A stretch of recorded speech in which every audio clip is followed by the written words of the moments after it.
గత కొంతకాలంగా లేడీ అఘోరి శ్రీనివాస్ వర్షిణీల వ్యవహారం మీడియాలో హాట్ టాపిక్ గా మారింది.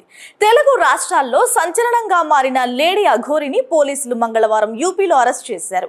అఘోరితో పాటు ఇటీవల తనను ప్రేమ పెళ్లి చేసుకున్న వర్షిణిని కూడా అదుపులోకి తీసుకుని హైదరాబాద్ కు తీసుకొస్తున్నారు. పూజల పేరుతో 10 లక్షల రూపాయలు తీసుకుని మోసం చేశారని, అడిగితే బెదిరిస్తున్నారని ఓ మహిళ పోలీసులను ఆశ్రయించింది. ఈ మేరకు అఘోరిపై మోకిలా పోలీసులు చీటింగ్, బెదిరింపుల కేసు నమోదు చేశారు. అఘోరిని అరెస్టు చేసిన పోలీసులు దాదాపు 2 గంటల పాటు విచారించారు. ఆ తర్వాత వైద్య పరీక్షల నిమిత్తం చేవెళ్ల ప్రభుత్వ ఆసుపత్రికి తరలించారు.